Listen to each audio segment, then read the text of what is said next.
Hey guys, so I love doing the more analytical and review type of stuff that I've been doing recently, but I also wanted to have a series where I do more of a casual discussion kind of thing about news and other topics in the general gaming verse. Did I really just say that? I feel like a piece of me died when I said the word gaming verse. Ugh. Yeah, no, there it is again. When Cyberpunk came out 117, 118 days ago, it was hit with this wave of negativity because a lot of people realized that they'd been lied to. I want to be really clear at the beginning of the video here, despite the fact that I'm very into video games, I actually haven't played Cyberpunk yet. I didn't pre-order it or buy it day one because I always had this fishy feeling about the marketing because it all seemed a bit too good to be true. And that isn't to say that if you did pre-order or buy it day one that you're stupid for believing them. That is entirely on them and not you. I'm just kind of a cynical person who happened to be right in this one scenario. But just as a general rule of thumb, try not to pre-order things because it's a bit of a shady practice that's been normalized in the industry. But anyways, I don't have a high-end PC to play this on. I mainly play on consoles, and so I kind of just wanted to wait out buying this game until it was cheaper and better optimized so I would actually get a good experience out of it. Because we all know the game has issues, especially on certain machines. If you follow games, you know that Cyberpunk ran like a damn potato on console. There is no way around that. Some of the footage was genuinely baffling. Like,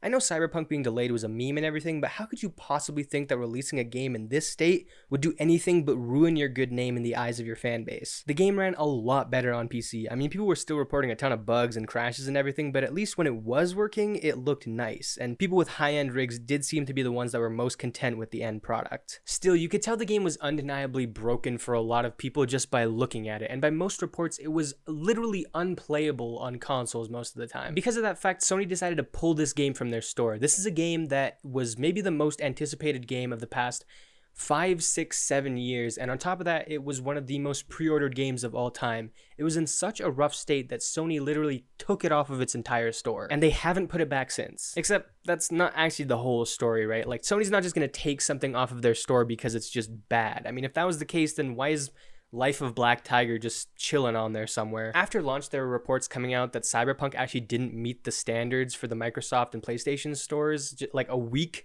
before it came out. And CD Projekt Red kind of just said, nah, yeah, we'll fix it. And everyone was like, okay. Obviously, PlayStation and Xbox would know that the game couldn't possibly change that much in a week's time, but they let it slide anyways. So Sony's concern, which led them to pulling the game, didn't stem directly from the quality of the game. It was no secret that it instead came from an outcry of refunds. PlayStation's refund policy is incredibly strict. You can't refund something unless you haven't even started to download it, and even then you only have 14 days to do so. So every single person who pre-ordered and also pre-downloaded the game, or people who bought the game day one and started downloading it before news that this thing ran like a sack of beans on console came out, which by the way was like on release day, we're now stuck with the game and they couldn't refund it. So many people started reaching out to Sony asking for an exception to their refund policy that eventually they just caved and gave mass refunds to everybody and then took the whole thing off their store. The only PlayStation users that have this game are people who downloaded it in that small window of time where it was available for like a few days and didn't refund it. Everyone else, no one's allowed to get this game anymore. And that's the way it's been ever since. Cyberpunk has been getting patched and seems to be slowly improving, but apparently hasn't improved enough to be put back on the PlayStation Store. Now,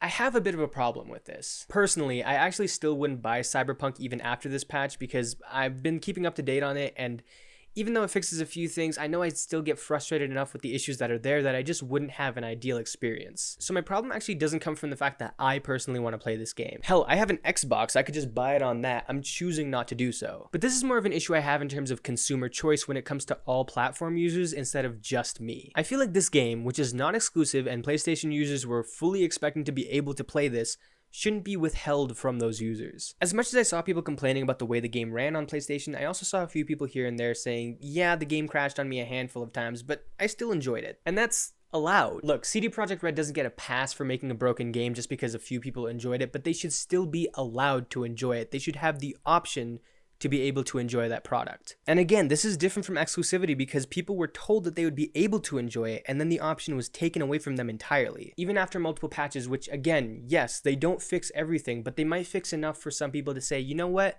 I really want to play this game now. I feel like it's in a good enough state for me to enjoy it. People should be able to make that call. There are 114 million PlayStation 4 users, and if you say about half of them don't have a high-end PC or an Xbox, that leaves us with 57 million. Say only 2% of only PlayStation or PlayStation/Switch owners would actually enjoy Cyberpunk. That's a purposeful lowball. I'm sure the number's a lot higher than that, but let's just go with 2% of people would enjoy this. That's over 100,000 people that want to enjoy this game but can't. It should also be noted that even though for most people the PS5 is about as real as a unicorn tearing into a centaur with Freddy Krueger hands, there are actually 4.5 million PlayStation 5s out there. And we know that Cyberpunk runs better on PS5 than PS4, so even though there isn't a native version on PS5, that boosts the numbers up for people that would actually enjoy this game. Now, the question is, how do you limit the harm of allowing Cyberpunk back on your store? How do you stop an influx of refund requests on Sony's side? And more importantly, how do you stop people who maybe aren't as caught up with the issues of this game or just don't understand the level that those issues are at from buying a game and potentially regretting it? Honestly, I might be oversimplifying this. I'm sure there's a bunch of factors that go into it, but to me, I feel like a nice little warning message that pops up every time you click on Cyberpunk on the PlayStation Store would do just fine. Hey, there are tons of reports about this game having issues on console. Make sure you look that shit up and find out whether or not you actually want to buy this thing. A reminder that Sony's refund policy is that if you breathe within 6 miles of your console after purchase, it will be bound to your soul and you will have no way of returning it. Or, you know, something along those lines. And yeah, 99% of people will look at that and be like, all right, buy, but at least they'll have the option of buying it if they want to. You still protect your consumer base, you limit refund requests because you're actually putting it right there in front of everyone to see instead of them being blindsided by the decisions when they go and look at it later on, and you won't be making an executive decision for certain people who might only have the one console to play it on. Another way to do it, and this definitely won't happen, it's just more me talking about something that I wish was in the games industry more. Give us like a 30-minute demo to see if we actually want to buy this thing or not. I feel like the only reason people don't do this is because they're afraid that their game is bad or average, and so they don't want people looking at the game and being like, this isn't that great, and then not buying it. They want to get your purchase before you've actually experienced it. So yeah, the demo probably won't do Cyberpunk any favors, but that's good. If the demo is reflective of the actual game, you're weeding out anyone who would potentially regret this purchase, and you're leaving people who are okay with the issues that the game has. What do you guys think about this issue? I'm not an apologist for CD Projekt Red or Cyberpunk in general, and I don't think they should be rewarded for creating a broken game, but I also don't think it's fair for a third party to come in and say, nah, this thing isn't good enough for you, and then they take it away after a few days of it being available, and then they just leave it like that for months. Let me know your thoughts in the comments. Leave a sub if you're interested in other reviews, discussions, and analysis on games, both new and old. And I'll see you guys next time. Peace.